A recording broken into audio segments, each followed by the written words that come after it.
Astaghfirullah.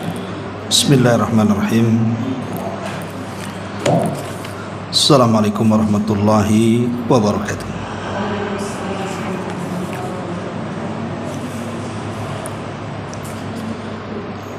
Alhamdulillah wassalatu wassalamu ala Rasulillah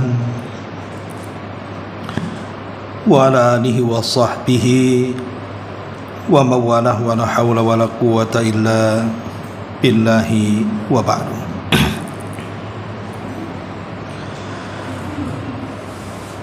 Baik, kita akan lanjutkan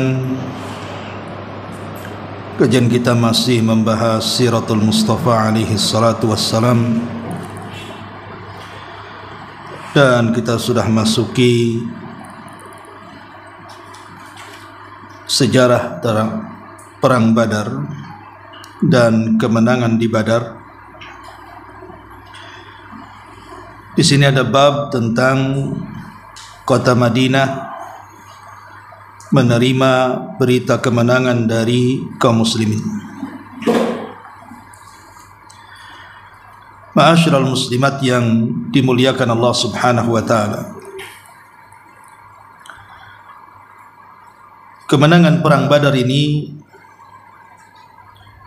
disebutkan di dalam ayat-ayat Al-Qur'anul Karim. Salah satunya ayat yang paling pendek di dalam Al-Quran, Suratul Nasr. Disebut Suratul Nasr, surat kemenangan, karena dalam surat ini Allah Subhanahu wa taala menyebutkan dua kemenangan, di mana dua kemenangan perang ini menentukan perjuangan dakwah Nabi sallallahu alaihi wasallam. Dan dua peperangan ini terjadi dua-duanya di bulan Ramadan. Allah Subhanahu wa taala berfirman, "Idza jaa nasrullahi wal fath." Apabila telah datang kemenangan Allah Subhanahu wa taala dan pembukaan kota Mekah. Ahli tafsir mengatakan bahwa yang dimaksud apabila datang kemenangan Allah, maksudnya kemenangan di sini artinya kemenangan di Badar.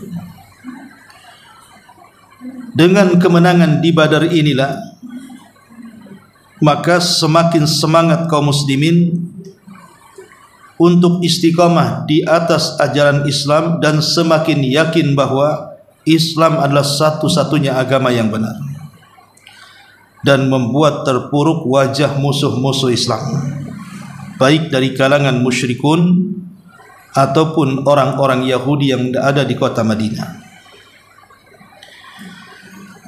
Ma'asyiral muslimat yang dimuliakan Allah Azza wa Jalla, dan kemenangan peperangan ini tidak lain dan bukan semua karena izin daripada Allah Subhanahu wa taala, tentunya untuk meninggikan kalimat-kalimat Allah. Makanya disebutkan di sini, tatkala kemenangan sudah diraih kaum muslimin secara sempurna, artinya musuh kalah telak dengan kaum muslimin, maka Nabi sallallahu alaihi wasallam mengirimkan dua orang untuk menyampaikan kabar gembira kepada penduduk Madinah. Bagaimana tidak? Peperangan ini membuat sedih sebagian keluarga kaum muslimin, terutama istri-istri dan anak-anak yang menanti suaminya saat berjihad dan berperang. Apakah suami-suami mereka, saudara-saudara mereka, kerabat-kerabat mereka selamat ataukah mati syahid? Maka Nabi SAW tidak mau membuat kekhawatiran, sehingga Nabi pun mengirim dua manusia mulia supaya menghabar gembirakan kepada penduduk Madinah, supaya mereka sangat senang dan gembira. Di sini disebutkan di antaranya Abdullah ibn Rawaha.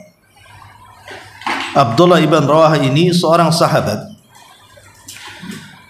yang sangat giat beribadah kepada Allah Azza wa Jalla, sampai dalam peperangan ketika semua sahabat Nabi tidak sanggup berpuasa, dia berpuasa sendiri bersama Nabi. Jadi dia punya ketahanan fisik luar biasa, Abdullah ibn Rawah ini. Di saat perang pun dia masih tetap mampu berpuasa, bahkan di saat peperangan yang sangat panas cuacanya, dia sanggup menahan lapar bersama Nabi SAW, padahal semua sahabat tumbang. Itulah memang Abdullah ibn Rawah luar biasa. Lah beliau diutus untuk menyampaikan berita dengan cepat agar penduduk Madinah itu berbahagia. Kemudian di sana ada Zaid ibn Harithah. Beliau diutus untuk menyampaikan kabar gembira penduduk kepada para penduduk yang tinggal di daratan rendah. Zaid ibn Harithah sudah saya jelaskan. Beliau adalah anak angkat Nabi SAW. Dulu saat putra Nabi SAW meninggal, Nabi terpukul hatinya, karena bagaimanapun anak laki-laki di zaman itu sangat berharga. Makanya membawa kesedihan tersendiri kepada Rasul dengan meninggalnya Qasim. Maka melihat kesedihan itulah, kebetulan Khadijah mendapatkan hadiah dari kerabatnya yang baru saja membeli seorang budak laki-laki namanya Zaid. Maka Khadijah kemudian menghadiahkan kepada Rasul supaya Zaid ini dijadikan anak angkat. Dan terkadang orang tua angkat terhadap anak angkatnya lebih cinta kepada anak kandungnya. Apalagi kalau seandainya anak angkatnya itu lebih berakhlak, lebih cerdas, lebih berbakti, terkadang orang tua angkat lebih cinta. Saya kenal satu wali murid di Jabal Luhur itu. Ketika dia menyerahkan anak putrinya di pesantren saya, sampai menangis itu. Alasannya karena semua anak-anak kandungnya itu tidak mau belajar agama, memilih untuk belajar umum. Hanya anak angkatnya yang mau diletakkan di pesantren, karena dia berharap tadinya anak-anaknya yang mau belajar agama supaya bisa lebih manfaat bagi dunia dan akhiratnya. Tapi rupanya Allah takdirkan anak angkatnya pula yang mau belajar agama, sehingga dia lebih sayang kepada anak angkatnya dibandingkan anak kandungnya. Lah Nabi SAW sangat cinta dengan Zaid ibn Harithah ini, apalagi melihat potensi yang luar biasa dari anak angkatnya ini. Lah Zaid ibn Harithah sendiri sebenarnya adalah anak yang tertangkap dalam peperangan. Jadi kabilahnya diserang, kemudian kalah. Kemudian anak-anaknya disandra, dijadikan budak, kemudian dijual. Lah salah satunya Zaid ini ketangkap, kemudian dijual di pasar, kemudian dibeli oleh kerabat Khadijah, kemudian dihadiahkan kepada Khadijah, dan Khadijah menghadiahkan kepada Nabi. Lah setelah besar Zaid ini, rupanya terdengar berita tentang ayahnya. Jadi ayahnya mendapatkan kabar gembira tentang keberadaan putranya yang diculik oleh penjajah, bahwa dia berada di satu rumah dan pemiliknya namanya Muhammad. Maka orang tuanya Harithah ini akhirnya mengumpulkan uang untuk menebusnya. Setelah cukup uangnya, dia pun mendatangi Nabi SAW untuk mengambil Zaid dan menebusnya. Tapi Nabi SAW menolaknya dan menyerahkan kepada Zaid keputusannya. Kata Nabi SAW, ya Zaid, di hadapan engkau ada orang tuamu, ada kerabatmu, ada paman dan bibimu, dan di hadapanmu juga ada ayah angkatmu. Terserah engkau milih mengikuti siapa. Tapi tak disangka rupanya Zaid justru memilih bersama Nabi, tidak mau ikut pulang bersama orang tuanya. Inilah terkadang orang tua angkat ini kalau baik, anak pun lebih sayang dibandingkan orang tuanya sendiri. Dia lebih memilih bersama Rasul dan tidak mau pulang bersama ayahandanya. Sejak itulah Nabi SAW senang dengan Zaid sampai nasab ayahnya diganti. dan dia umumkan kepada manusia, sekarang Zaid bukan Zaid ibn Haritha, tapi Zaid ibn Muhammad. Dan itu tersebar di kota Madinah. Kenapa demikian? Saking senangnya Nabi SAW karena tidak punya anak laki-laki. Tetapi kemudian setelah turun ayat tentang larangan tidak boleh menisbatkan anak angkat ke bapak angkatnya, di mana Allah turunkan ayat di permulaan surah Al-Ahzab, ma ja'alallahu ad'iyaakum abna'akum, tidak boleh anak-anak angkat itu dinasabkan kepada ayah angkatnya.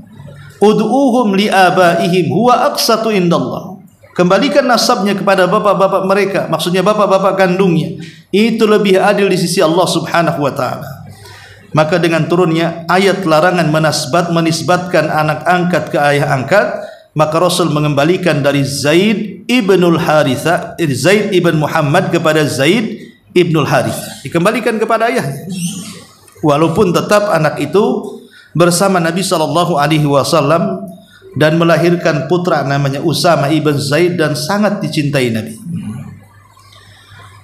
Dari sini ada faedah bahwa tidak boleh seseorang secinta apapun kepada anak angkatnya menasabkan kepada bapak angkatnya, karena anak angkat dengan bapak angkat itu, satu, tidak ada hubungan nasab, yang kedua, tidak ada hubungan mahram, yang ketiga, tidak ada hubungan waris, yang keempat, tidak ada hubungan wali. 4 perkara ini terputus kepada anak angkat. Tidak ada hubungan nasab kita dengan dia, kecuali kalau dia disusukan, baru kemudian menjadi anak susuan. Tidak juga ada hubungan mahram, tidak juga ada hubungan waris. Bahkan anak angkat yang perempuan tidak bisa dinikahkan oleh wali dari ayah angkatnya. Tetap yang menikahkan adalah ayah nasab biologisnya. Kalau tidak ada, dikembalikan kepada pemerintah, dalam hal ini ya KUA, sebagai perwakilan pemerintah untuk menikahkan. Ma'asyiral muslimat yang dimuliakan Allah Subhanahu wa taala, lah Zaid ini tumbuh besar di lingkungan Nabi sallallahu alaihi wasallam dan menjadi orang yang tidak berpisah bersama Nabi dan menjadi orang yang melindungi Nabi.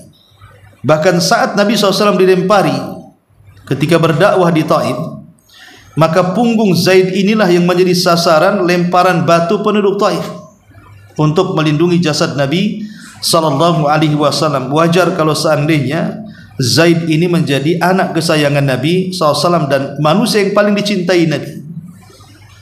Siapa yang menyakitinya berarti menyakiti Nabi sallallahu alaihi wasallam. Walaupun setelah kemudian dia dewasa, Nabi sallallahu alaihi wasallam kemudian meminangkan dia dengan Zainab bintul Harith. Zainab ini seorang bangsawan, wanita tercantik dari wanita-wanita Madinah, dan dia keturunan bangsawan. Ketika itu Nabi SAW datang ke rumah Zainab untuk meminangkan demi anak angkatnya Zaid. Pada awalnya salah paham, dikiranya keluarga Zainab ini Nabi datang meminang untuk dirinya. Maka mereka sangat senang karena putrinya akan menikah dengan Nabi SAW.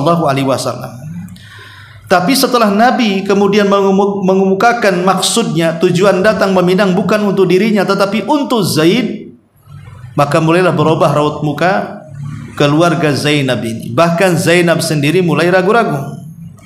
Tetapi kemudian Allah Subhanahu wa taala menegur keluarga ini. Turun ayat, "Wa ma kana lil mu'minin wala mu'minatin idza qadallahu wa rasuluhu amran an yakuna lahumul khiyaratu min amrihim wa man ya'sillaha wa rasulahu faqad dhalla dhalalan mubina." Tidak layak bagi seorang mukmin laki-laki atau perempuan, apabila Allah sudah memutuskan sebuah perkara dan Rasulnya, tiba-tiba dalam hatinya ada kebimbangan. Tidak layak bagi seorang mukmin meletakkan kebimbangan dalam hatinya, karena itu bagian daripada maksiat kepada Allah dan Rasulnya. Makanya di ujung ayat Allah mengatakan, barang siapa yang bermaksiat kepada Allah dan Rasulnya, maka dia telah melakukan kesesatan dengan kesesatan yang nyata. Akhirnya setelah turun ayat ini menegur keluarga Zainab, karena mereka adalah seorang sahabiah, seorang sahabat dan sahabiah yang taat dengan aturan Islam, maka mereka hanya mampu mengatakan sami'na wa ata'na. Kami mendengar dan kami taat atas titah Nabi sallallahu alaihi wasallam. Menikahlah Zainab dengan Zaid. Karena berbeda status. Zaid ini bekas budak dan juga tidak memiliki rupa yang tampan karena dia berkulit hitam. Kemudian juga dia mantan budak, tidak punya nasab yang diangkat menjadi angkat Nabi SAW. Sementara Zainab ini anak bangsawan, sehingga dalam Islam itu tidak sekufu. Makanya Syekh bin Baz rahimahullahu ta'ala memberikan anjuran kepada kita, walaupun bukan sebuah kewajiban, kalau kita hendak menikahkan putra putri kita dengan orang lain, carilah yang sekufu, artinya yang seimbang, supaya tidak saling merendahkan satu yang lainnya. Jangan pula anak kita ini sarjana dinikahkan pula dengan yang tidak sekolah. Ini yang pintar dengan yang bodoh ketemu haho-haho nantinya. Ya. Jadi nggak akan ketemu. Ataupun orang yang kaya sekali menikah dengan orang yang miskin papa sekali, maka akan terjadi penghinaan nanti.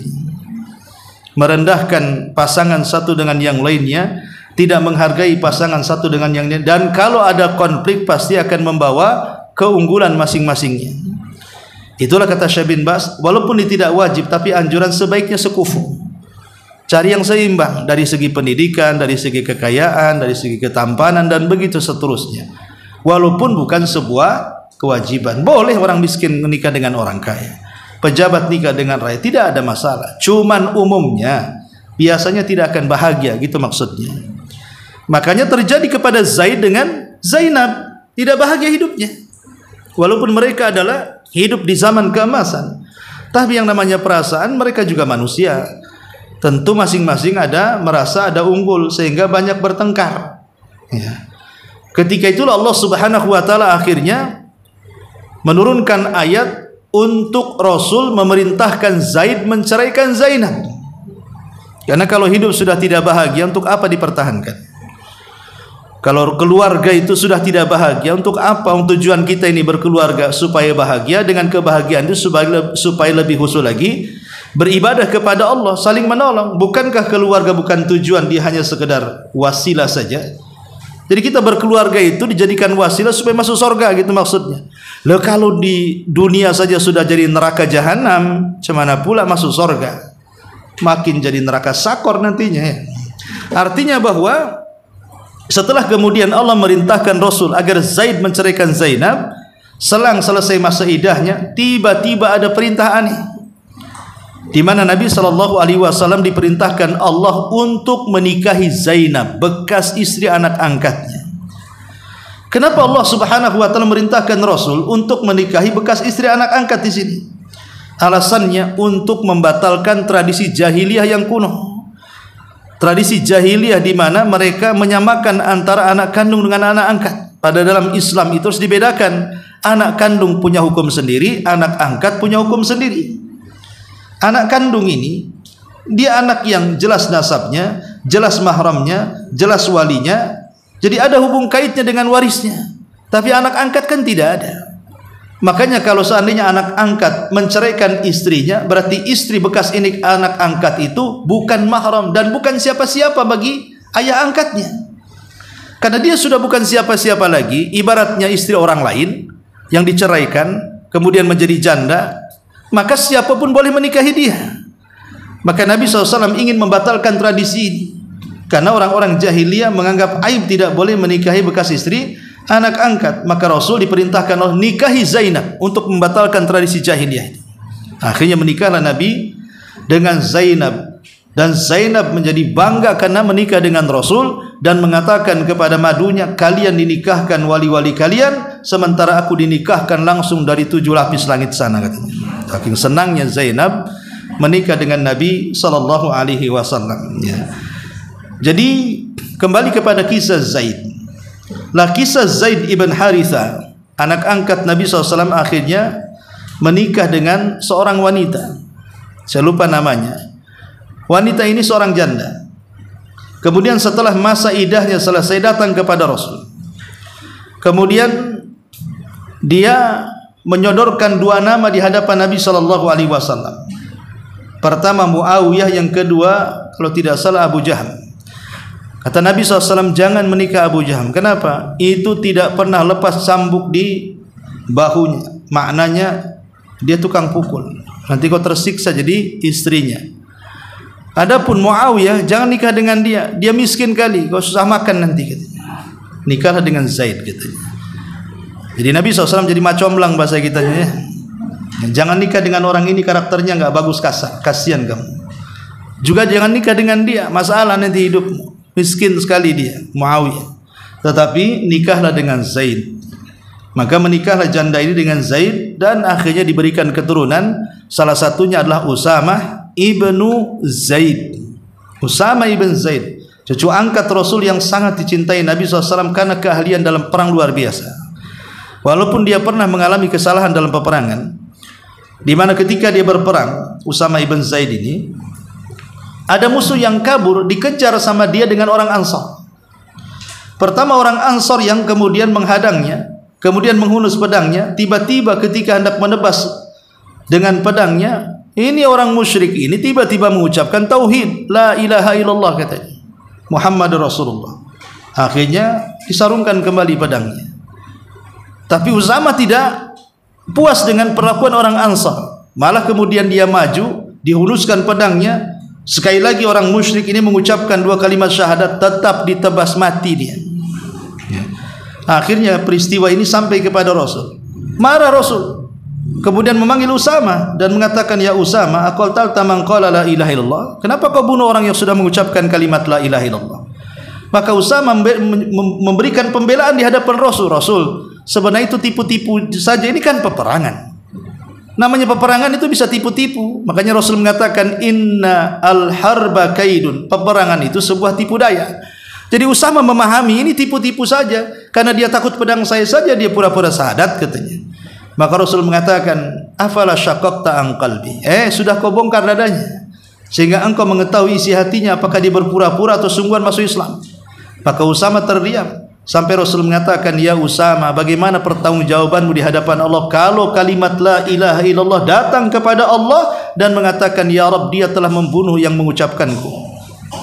Akhirnya Usamah mengatakan, laitani aslamtu yauma idzin. Duhai kiranya aku baru masuk Islam katanya. Karena orang baru masuk Islam mu'allaf itu Rasul enggak segarang itu kalau marah. Jadi dia berangan-angan baru masuk Islam ya, supaya Rasul reda marahnya gitu. Tapi lihat bagaimana di sini Zaid ibn Harithah ini masuk dalam keluarga Rasul sebagai anak angkat, dan anaknya cucunya Rasul, cucu angkat, menjadi orang yang paling disayang Nabi SAW karena kepiawaian dalam memimpin perang. Dia kecil-kecil, anak muda, sudah diangkat menjadi panglima perang. Di usia belia, di usia belasan tahun, ya sekitar 6 atau 17 tahun, dia sudah diangkat menjadi panglima sebelum wafatnya Nabi, untuk menyerang pasukan Musailamah al-Kadzdzab, si nabi palsu itu. Rasul sudah mempersiapkan untuk mempersiapkan perang melawan orang-orang Imperium Romawi. Jadi sudah disiapkan, padahal di belakangnya ada Abu Bakar, Umar, itu semua senior, sementara pemimpinnya anak muda, masih belasan tahun. Usamah bin Zaid ya. Tapi sayang, pasukan ini sebelum diberangkatkan untuk melawan Imperium Romawi ini, kemudian Rasul meninggal dunia.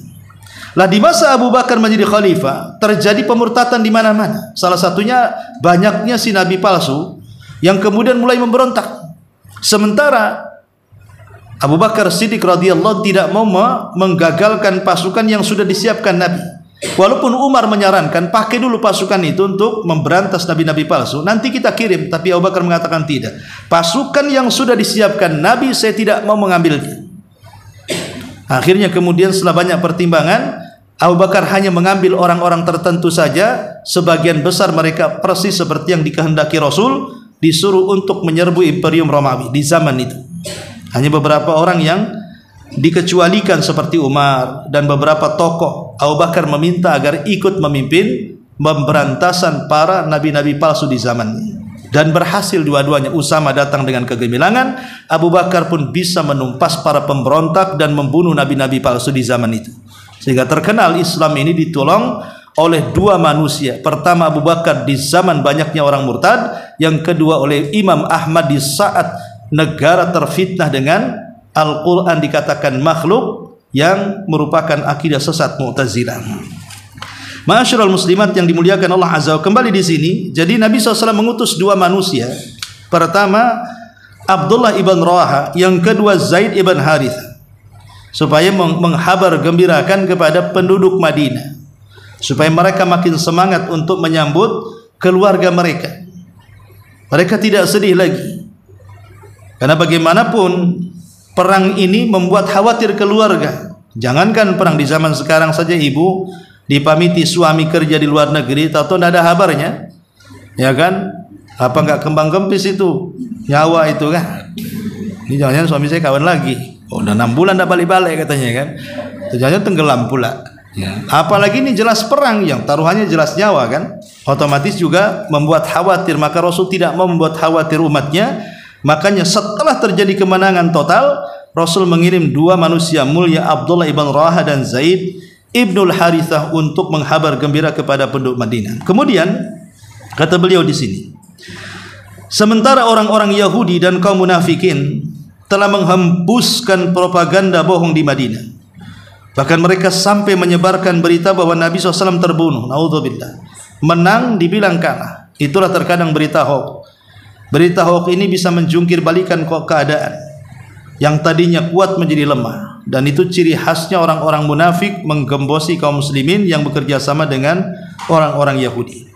Dan tatkala salah seorang munafik melihat Zaid ibn Harithah menunggang Al-Qaswa, maksudnya unta Nabi namanya Al-Qaswa, dipinjam dari Nabi, berkatalah dia, sungguh Muhammad telah terbunuh. Lihat untanya, kami kenal, mana penunggangnya. Jadi sangkanya kemudian ini kesempatan alasan, itu unta milik Nabi, kenapa ditunggangi orang lain? Berarti orangnya sudah mati gitu maksudnya. Jadi mereka menganggap bahwa dengan melihat unta, dan unta itu dikenal sebagai unta dimiliki Nabi SAW, tiba-tiba kemudian ditunggangi Zaid, maka ini kesempatan orang munafik ini kemudian menyebar Muhammad SAW telah terbunuh. Inilah untanya yang kita kenal, dan ini Zaid datang tidak tahu apa yang harus dikatakan karena panik dan datang untuk membawa berita kekalahan. Lihat kompor mereka, padahal Zaid datang membawa kemenangan, kabar kemenangan. Manakala kedua utusan itu telah sampai, maka kaum muslimin pun mengerumuni mereka berdua dan mulai mendengarkan berita dari keduanya, hingga mereka benar-benar yakin bahwa kaum muslimin telah meraih kemenangan. Dari sini kita tahu, jangan sekali-kali dua telinga kita ini mudah menerima berita-berita yang belum jelas kabar gembiranya, kabar beritanya. Karena cukuplah kata Nabi SAW, kafa bil mar'i ithman an yuhadditha bi kulli masani. Cukuplah orang itu dikatakan sebagai manusia banyak dosa ketika dia menghabar gembirakan sebuah berita sesuai dengan apa yang didengarnya saja, tanpa meng-cross-check kebenarannya. Nah, ini hari ini orang yang seperti ini banyak. Ada berita di medsos, kemudian main copy paste. Ada berita di YouTube, kemudian main download, disebar di tempat lain. Yang penting dapat konten, dapat uang, dan begitu seterusnya. Dan itu paling banyak sekali, apalagi sekarang berita-berita global. Perang di mana-mana kan gitu ya. Yang kita tidak tahu juntrungan perangnya seperti apa. Terkadang ada orang yang membuat konten itu, terkadang yang penting banyak view-nya, terkadang judulnya lain, isinya lain. Palestina menang melawan Israel, kan? Ternyata kebalikannya. Cuma di titik-titik tanda tangan, tanda tanya, tanda seru, dan begitu seterusnya. Ya. Nah, ini kan hal-hal yang seperti ini bisa menjadikan manusia kemudian resah. Apalagi kebalikannya, oh Palestina begini-begini umpamanya, resah semua manusia. Makanya kenapa kemudian tidak boleh kita ini menerima berita secara global, apalagi mengenai nyawa dan orang ramai, orang banyak, apalagi tahun-tahun politik, naudzubillah. Ya. Nah, kemudian di sini maka keceriaan dan kegembiraan pun melanda semua warga Madinah. Kemudian mereka pun mulai bertahlil, bertakbir, bergema di seantero kota Madinah. Para pemimpin kaum muslimin yang berada di Madinah bergerak menuju jalan ke Badar untuk memberikan ucapan selamat kepada Rasul dan pasukan para sahabat atas kemenangan besar di perang Badar. Usamah ibn Zaid sampai berkata, berita kemenangan ini datang tatkala kami selesai mengebumikan Ruqayyah binti Rasulullah yang merupakan istri Utsman ibn Affan. Ketika berangkat Rasul menugasiku bersama Utsman untuk mengurusinya. Jadi kita tahu bahwa Utsman ibn Affan radhiyallahu anhu dikenal sebagai Dzunuraini, pemilik dua cahaya. Ali radhiyallahu anhu ketika menjadi khalifah di Kufah, ada orang bertanya, wahai Amirul Mukminin, apa pendapatmu tentang Utsman ibn Affan? Maka Ali radhiyallahu anhu dengan lantang mengatakan, tahukah kalian siapa Utsman? Huwa rajulun yud'a fi mala'il a'la bidzinuraini. Tahukah kalian siapa Utsman, kata Ali? Dia adalah seorang laki-laki yang Allah berikan gelar dengan pemilik dua cahaya. Kenapa digelar sebagai pemilik dua cahaya? Karena sejak Adam diciptakan sampai manusia diwafatkan di akhir zaman, tidak ada manusia yang menikahi dua putri seorang nabi kecuali Utsman ibn Affan. Dia menikahi Ruqayyah, kemudian setelah Ruqayyah meninggal, dia menikahi adiknya Ummu Kulthum. Jadi tidak ada manusia sejak zaman Adam sampai yang terakhir mati yang pernah menikahi dua putri seorang nabi, apalagi nabi yang mulia Rasul kita Muhammad SAW, melebihi Utsman. Utsmanlah yang menikahi dua putri nabi, makanya disebut pemilik dua cahaya. Lah saat perang Badar, Utsman sudah mendaftar bahwa dia ingin terlibat dalam perang Badar. Tapi Nabi SAW tidak mau melibatkan Utsman dan menjanjikan bahwa nanti saham peperangan, artinya harta kalau kita menang dalam perangan, ganimahnya kau akan dapat bagian, tapi kau jangan pergi dalam peperangan. Kenapa Rasul melarang? Yang akhirnya nanti saat ke Utsman menjadi khalifah, ini yang jadi persoalan. Kenapa para pemberontak itu memberontak Utsman dan membunuhnya? Salah satunya mereka mencacati masalah ini. Kenapa dia tidak ikut perang Badar? Padahal itu perang penentuan, perang yang Nabi mengatakan siapapun yang terlibat dalam perang Badar itu maka tidak akan memadaratkan dia apapun yang ia lakukan. Jadi mereka mengatakan, orang-orang Sabaiyah yang membunuh Utsman ini, kenapa dulu di zaman Rasul kok tidak perang Badar? Padahal para sahabat ikut semuanya.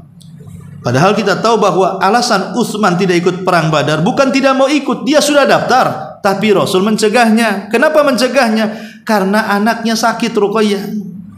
Jadi meminta kepada Utsman, jangan kau terlibat dalam Badar, urus istrimu. Dari sini menunjukkan bahwa di antara kewajiban seorang suami, adalah mengobati istrinya kalau dia sedang sakit. Sebagaimana Utsman mengobati istrinya walaupun tidak tertolong, akhirnya Ruqayyah meninggal. Tapi bagaimana Utsman diperintah Rasul untuk mengobati istrinya. Nggak tahu suami ibu-ibu kalau lagi batu diberikan sanaflu atau enggak. Tapi yang jelas bahwa di sini kewajiban seorang suami bukan hanya memberikan nafkah lahir batin, bukan hanya rumah, makan, minum, pakaian, tapi juga kesehatan. Ini bagian dari kewajiban mereka. Ya. Intinya bahwa Utsman ibn Affan radhiyallahu anhu tidak ikut perang Badar karena mengurus Ruqayyah. Lah saat perang Badar berkecamuk, rupanya penyakit Ruqayyah semakin parah. Tidak tertolong, tabib-tabib sudah angkat tangan tidak bisa mengobatinya. Saat betul-betul perang Badar selesai juga umur Ruqayyah. Ya, Zaid menceritakan, karena kebetulan Zaid pun tidak terlibat dalam hal ini, dia hanya memberitakan saja kemenangan. Kemudian Zaid menceritakan bahwa kemenangan ini datang tatkala kami selesai mengebumikan Ruqayyah. Artinya Rasul datang, Ruqayyah meninggal. Ruqayyah sendiri dulunya adalah mantan istri dari putra Abu Lahab. Jadi Abu Lahab itu punya dua putra namanya Utbah dan Utaibah. Utbah menikah dengan Ruqayyah, Utaibah menikah dengan Ummu Kulthum. Menunjukkan apa? Kekeluargaan Abu Lahab dengan Nabi SAW itu sangat dekat dan sangat akrab. Ini sebelum diangkat jadi Nabi. Jadi keduanya sangat akrab sekali pertaliannya. Tidak mungkin tidak akrab kalau tidak menikahkan putra putri mereka. Tapi masalahnya baru saja kemudian keduanya menikah, ketika itu terjadi musim dagang. Jadi hari ini menikah dan keduanya belum digauli, masih perawan. Utbah dan Utaibah sudah terlibat dalam keberangkatan dagang ke Syam, karena kan mereka berangkat tidak mungkin satu persatu rombongan. Ada musimnya dagang itu.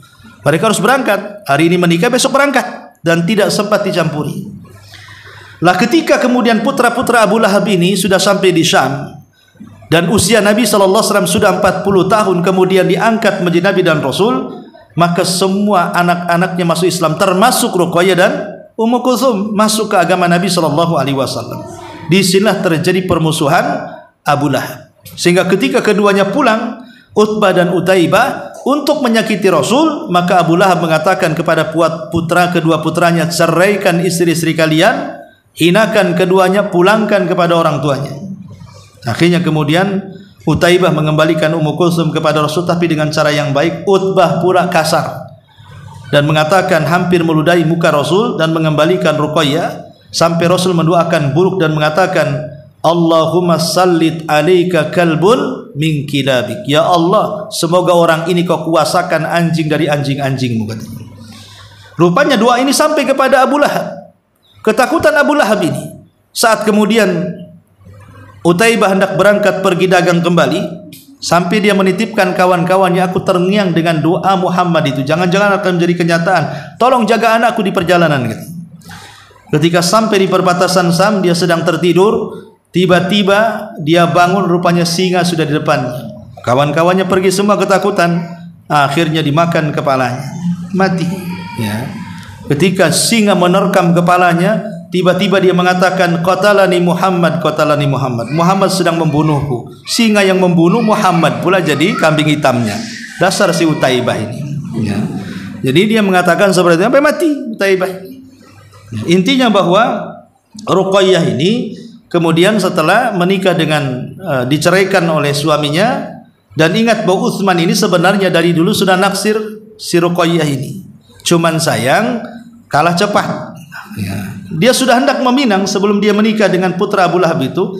Dia sudah ada keinginan, karena Utsman ini kan terkenal akhlaknya, dia kaya dan dia suka derma, orangnya baik akhlaknya. Makanya ketika perjanjian Hudaybiyah, Umar mengatakan tidak ada yang pantas dari kami untuk menjadi delegasi melebihi Utsman. Utsman itu dicintai manusia baik di zaman jahiliyah atau setelah Islam. Kenapa? Jarang sekali orang kaya suka dermawan. Rata-rata orang kaya itu bakhil, ya. Tapi di zaman itu Utsman orang kaya, tapi dia dermawan dan akhlaknya baik. Makanya dia dicintai baik di zaman jahiliyah atau dalam Islam. Saking baik akhlaknya, sampai malaikat pun malu dengan Utsman ibn Affan radhiyallahu anhu. Rasul malu dengan Utsman, bahkan para sahabat sangat segan dan menyegani Utsman ibn Affan. Nah, Utsman ibn Affan radhiyallahu anhu ketika mendengar kemudian Ruqayyah menjadi janda, inilah kesempatan, kutunggu janda, bahasanya. Akhirnya kemudian dia datang kepada Nabi SAW dan meminang Ruqayyah. Resmilah menikah Utsman dengan Ruqayyah. Pernikahan yang menjadi percontohan, sampai orang Arab banyak membuat syair dalam pernikahannya. Tidak ada pernikahan seindah pernikahan Utsman dan Ruqayyah. Menjadi keluarga sakinah, mawaddah dan percontohan di tengah-tengah para sahabat. Sampai akhirnya ketika hijrah pertama ke Habasyah, mereka juga yang memimpin. Kemudian hijrah kedua ke Habasyah, mereka juga yang memimpin. Kemudian ketika hijrah ke Madinah, orang-orang Habasyah dia pun bergabung. Akhirnya kemudian Utsman bin Affan pun harus terpisah dengan istrinya ketika manusia sedang bertempur di perang Badar. Menang, Ruqayyah pun meninggal. Nah, ini kisah Ruqayyah bintu Rasulullah SAW, istri Utsman ibn Affan radhiyallahu anhu. Wallahu alam. Ini diantara sedikit dari penjelasan kemenangan kota Madinah. Baik, sampai di sini. Sebelum saya tutup, silakan. Ya.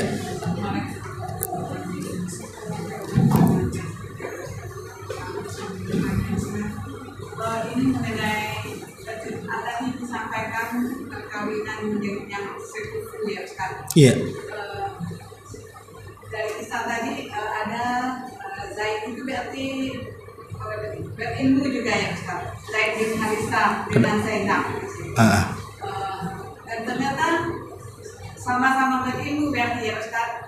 tidak menjamin juga berarti kerukunan dalam beragama ya Ustaz. Jadi bagaimana dengan kami ini gitu ya Ustaz? Bisa.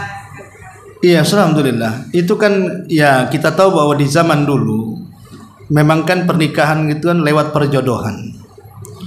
Di zaman dulu itu pernikahan lewat perjodohan. Tapi perjodohan di zaman dulu itu kan demi kebaikan. Orang tua lebih memahami kebaikan anaknya dibandingkan anak itu sendiri.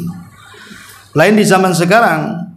Zaman sekarang anak ini kadang-kadang menganggap pilihan dia lebih baik dibandingkan orang tuanya. Makanya dia cari jodoh itu di Facebook, di YouTube, TikTok. Akhirnya ya dapat kucing kurap kan gitu ya. Harusnya dapat yang baik gitu, justru dapat nggak jelas ya. Lah, adapun kenapa Zaid kemudian berselisih dengan Zainab? Sebenarnya perselisihan rumah tangga itu bukan dialami Zaid saja, Nabi pun berselisih. Nabi lo berselisih dengan istri-istrinya. Apalagi istri-istrinya Rasul kan kubu-kubuan gitu ya. Ada kubu Aisyah, ada kubu yang lain. Yang tidak berkubu itu cuma satu, Ummu Salamah. Dia nggak mau berkubu karena dia wanita berakal. Ya, wanita yang paling berakal dari semua istri Nabi itu adalah selain Khadijah yang sudah meninggal adalah Ummu Salamah. Ummu Salamah ini karena memang Rasul pernah mendoakan kepada Allah untuk menghilangkan kecemburuannya. Karena ketika meminang Ummu Salamah menyebut, bagaimana engkau akan menikah dengan wanita pencemburu wahai Rasul? Kata Rasul, baik, aku akan berdoa kepada Allah agar cemburumu Allah cabut. Nah, maka sejak itulah Ummu Salamah ini menjadi istri yang paling berakal di tengah-tengah istri-istri Nabi. Jadi kalau ada konflik sama istrinya itu, semua melapor kepada Ummu Salamah untuk disampaikan kepada Nabi. Dia jadi juru bicaranya itu. Dan semua bisa diatasi. Semua bisa diatasi. Bahkan sebagian pendapat Ummu Salamah itu didengar Nabi. Contoh ketika terjadi Hudaybiyah, perjanjian Hudaybiyah. Kan orang-orang masih pakai kain ihram waktu itu. Mau umroh tahu-tahu dicegat, tidak boleh masuk. Ya. Sementara kan tidak boleh mengganti pakaian biasa kecuali setelah tahallul. Ya, menyembelih kurban kemudian tahallul, menyembelih binatang. Ketika sahabat disuruh untuk menyembelih dan mencukur, nggak ada yang mau sahabat itu. Karena mereka sudah geram sekali, maunya perang aja, nggak mau balik ke Madinah. Kata Ummu Salamah, sehingga Rasul mengadu kepada Ummu Salamah, sahabat nggak ada yang nurut katanya. Kata Ummu Salamah, gini saja, nggak usah kau perintahkan. Kau keluar, panggil tukang cukur, kau gundul di hadapan mereka katanya. Akhirnya Rasul nurut seperti yang dimatakan Ummu Salamah. Dia panggil tukang cukur, dicukur rambutnya. Akhirnya semua sahabat ikut mencukur rambutnya. Artinya kan Ummu Salamah didengar ucapannya oleh Nabi SAW gitu ya. Jadi Nabi SAW biasa berkonflik dengan para, dia juga manusia. Sisi lain juga dia Nabi dan Rasul. Di sisi lain dia juga manusia. Pernah bermasalah dengan istri, bahkan pernah akan menceraikan. Rasul itu pernah bercerai dan tidak rujuk. Dengan siapa? Ibnatul Jaun namanya. Seorang gadis dari asing, dia tidak paham bahasa Arab, tiba-tiba mengucapkan kalimat yang menyakiti hati Nabi. A'udzubillahi mink. Aku berlindung kepada Allah dari kamu. Harusnya kan dari setan, masa berlindung dari Nabi? Maka Rasul marah dan mengatakan, kalau begitu kupulangkan kau ke rumah kedua orang tuamu. Alhiki bi ahli. Kembali kepada keluargamu. Ini talak ghairu sharih namanya. Talak yang tidak jelas, harus perlu niat. Karena kalimat ini belum jatuh talak kecuali kalau niatnya mentalak jatuh talak. Makanya ibu kalau diusir sama suami, pulang kau ke kampung sana. Ini jangan langsung ditanya apa maksudnya bang, ya. Nanti kalau langsung ditanya maksudnya cerai, habislah, ya. Sudah pulang aja bu. Kalau kata suami pulang, kamu pulang aja. Nanti kalau suami sudah reda, sudah rindu, baru tanya, bang maksudnya kemarin apa? Oh enggak, masih pelajaran aja. Ah, berarti belum cerai. Kalau nanyanya lagi emosi, pasti cerai bu. Pasti cerai kalau lagi emosi kan. Pulang ke kampungmu. Apa maksudnya bang? Pisah kita, pisah, cerai jadinya kan. Tapi kalau pulang ya pulanglah kan itu. Nanti kenapa kau pulang? Kau suruh pulang ya pulanglah. Jadinya. Jadi itu perlu niat artinya ya. Kalau ghairu sharih itu perlu ada niat. Tapi kalau jelas, ku ceraikan kamu, ku talak kamu, enggak perlu dan niat lagi. Maka main-mainnya dan sungguh-sungguhnya jatuh cerai. Intinya bahwa keluarga Nabi juga pernah bermasalah, pernah menceraikan dan tidak rujuk, pernah mengancam cerai. pernah cerai tapi rujuk, seperti ketika menceraikan Hafsah. Rasul menceraikan Hafsah. Tapi ketika itu Jibril datang mengatakan, kenapa kau ceraikan Hafsah? Bukankah Hafsah adalah wanitamu di sorga? Dia adalah qawaman, sawaman, dia ahli puasa, ahli salat malam. Kenapa kau ceraikan? Akhirnya rujuk lagi. Dan pernah mengancam cerai juga. Ya. Ketika sebagian istrinya minta tambahan belanja. Istri Nabi aja minta tambahan belanja, apalagi ibu. Ya. Jadi minta tambahan belanja, akhirnya Rasul sudah berusaha ngasih nafkah. Ya, begitulah kemampuan Nabi. Akhirnya Rasul pun kemudian turun ayat, katakan ya Muhammad kepada istri-istrimu, kalau mereka ingin dunia kasih, habis itu cerai. Ya, ceraikan baik-baik. Kalau mereka ingin dunia, ceraikan. Tapi kalau ingin Allah dan Rasulnya, biarkan mereka, tahan mereka dengan baik. Akhirnya tidak ada takut. Semua tidak mau bercerai dengan Nabi, karena akan hilang status umul mukmininnya kan itu. Akhirnya kemudian mereka pun rujuk. Tetapi ingat, konflik keluarga Nabi itu supaya menjadi syariat. Kenapa di keluarga Nabi ada konflik? Supaya jadi syariat. Kalau di keluarga Nabi tidak ada konflik, ketika umatnya konflik, bingung cari cara menyelesaikan konflik. Dengan adanya konflik di keluarga Nabi, kemudian Rasul menyelesaikan dengan solusi. Solusi itulah yang akan menjadi solusi setiap konflik di keluarga kaum muslimin. Begitu juga sahabat. Karena para sahabat jauh lebih mulia, lebih berilmu dibandingkan kita. Kalau mereka bercerai, berarti ada alasannya. Nah, jadi intinya bahwa kita tidak bisa ciut dan mengatakan, aduh mereka saja masalah, cemana pula kita kan itu. Ya. Setiap orang pasti ada masalah. Orang yang tidak berkeluarga saja stres, banyak masalahnya. Ya. Bahkan lebih stres lagi orang yang tidak berkeluarga. Artinya orang yang berkeluarga pasti ada masalah. Masalah ya hadapi saja, bismillah kan gitu. Tapi yang jelas bahwa kalaupun harus berujung dengan perceraian, itu pun bukan berarti gagal dalam berumah tangga, karena perceraian itu terkadang juga solusi. Allah belum menjodohkan dia sampai ke sorga. Mungkin di dunia saja, mungkin jodoh dia berbeda, lain orang. Ya. Jadi sekali lagi, cerai itu terkadang menjadi solusi, ya terkadang menjadi bencana juga. Seperti terjadi kepada siapa? Hasan ibn Thabit, juru bicara Nabi. Hasan ibn Thabit memang bukan orang yang ya ganteng, tidak. Orangnya pendek, orangnya hitam gitu ya. Nggak ganteng sama sekali, istrinya pula paling cantik. Jadi kalau umpamanya Hasan ibn Thabit ini al-Mushammath, kalau jalan bersama kawan-kawannya jelek sendiri, hitam sendiri, kriwil sendiri itunya ya, kepalanya itu. Jadi istrinya selalu nampak, kenapa suami saya jelek sendiri katanya. Jadi dia selalu melihat kalau dia kawan-kawannya berjalan, suaminya yang paling jelek sendiri, paling pendek sendiri. Jadi akhirnya makin hari selalu dibanding, hilang cintanya. Inilah kadang-kadang hilang cinta dalam keluarga ketika suka membanding-banding.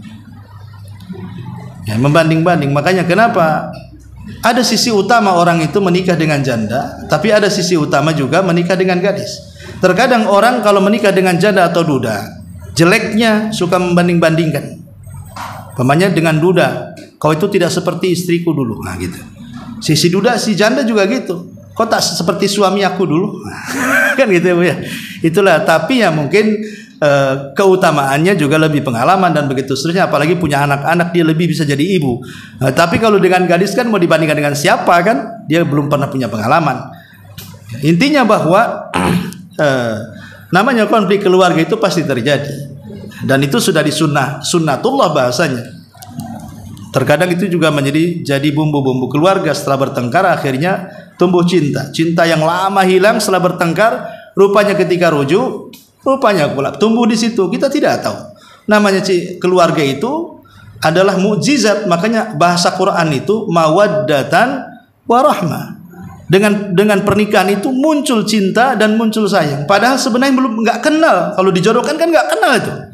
Kapan dia kenalannya, kapan dia pacarannya, kapan dia PDKT-nya, tahu-tahu setelah menikah punya anak, timbul pula rasa senang, rasa rindu. Lah terkadang itu juga ditimbulkan karena adanya keretakan, kemudian muncul. Bahkan orang yang sudah bercerai sekalipun, sampai ada kisah itu, anaknya kecelakaan, dua-duanya ketemu di rumah sakit. Akhirnya rujuk demi anaknya.